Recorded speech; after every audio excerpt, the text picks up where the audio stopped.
Neither the Dallas Cowboys or the Arizona Cardinals have looked like the teams we expected, and these two teams will be featured on this week's Monday Night Football game for NFL Week 3. The Cowboys' defense shined while the offense struggled in their Week 1 win over the Giants, while everything struggled in their Week 2 loss to the Broncos. The Cardinals are 1-1 straight up at 0-2 against the number after blowing a lead in Detroit and after eking out a 16-13 overtime win over the lowly Colts. This isn't what we expected from the reigning NFC East Division winners. What is really interesting is that this number seems to be off at first glance. University of Phoenix Stadium for a home opener on Monday Night Football is worth a full 3 points for home field advantage. Does anybody out there believe that the Cowboys are 6 points better on a neutral field? Prior to this season open, the NFL lines had Dallas as a 2-point favorite over Arizona.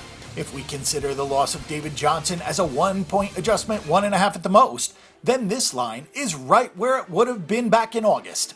The Dallas Cowboys offense has sputtered through their first 2 games, but the Giants and the Broncos both have a strong defense. What made the Cowboys so good last season was that they absolutely dominated the time of possession. Through 2 games, the offense has had the ball for 34 minutes 14 seconds and 26 minutes and 10 seconds. You can guess which of those games Dallas won. Dak Prescott has struggled to find throwing lanes and get his timing down. He is 54 of 89 for 506 yards with a 3-2 touchdown interception ratio, and he has been sacked 3 times. Ezekiel Elliott, who is dealing with a lot off the field, has only rushed for 3.4 yards per carry on his 33 attempts.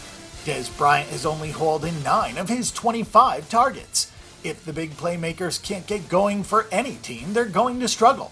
Dallas is no different, especially with some banged up offensive linemen.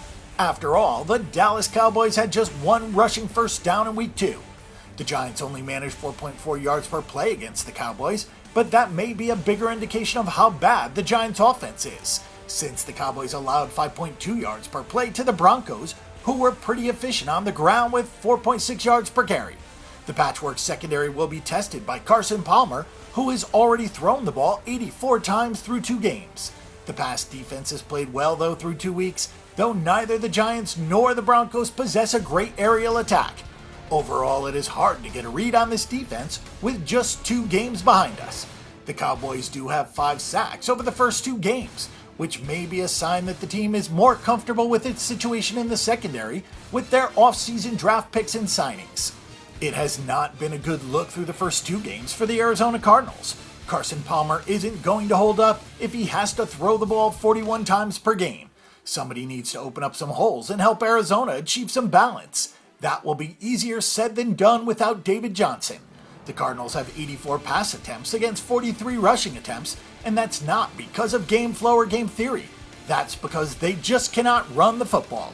Father Time may be catching up with Carson Palmer, who is 46 of 84 for 600 yards with 2 touchdowns and 4 interceptions. He has been sacked 5 times. Larry Fitzgerald may also be a victim of the aging curve, with just 9 catches on 19 targets. Something needs to be done here to spark this offense, and the personnel in the locker room may not have enough. The Cardinals' defense is still very talented, especially in the secondary, but something seems to be missing. It feels like the front 7 are missing that leadership dynamic. The Cardinals have gotten a big season from Chandler Jones already with 3 sacks, but nobody else seems to be getting much of a push. With guys like Calais Campbell and Darnell Dockett not in the picture anymore, somebody up front needs to make the step up. This would be a good week against the downhill rushing attack of the Cowboys. The Cardinals have only allowed 4.6 yards per play, but they have also only forced 2 turnovers, though Justin Bethel hosed his interception. The Cardinals have only allowed 2.8 yards per carry, but the Lions can't run the ball and the Colts can't do anything on offense, so don't invest too much in that statistic until we see what happens this week with the much better rushing attack of the Cowboys. This feels more like a numbers play than anything else. We're not ready to sell low on the Cardinals, so we'll give it another week to see if they can recoup some value. The Cowboys have a lot of issues of their own, some that have come to the forefront and some that have not. Dallas isn't a team we really want to trust laying a number right now, until the running game gets going and the secondary passes some bigger tests. It's fair to wonder how big of a test this is, but it's a bigger one than their first 2 games, so we'll take the points with the Arizona Cardinals. For our pick and prediction on this game and every other game this week, and a wealth of free stats and information, check out bangthebook.com.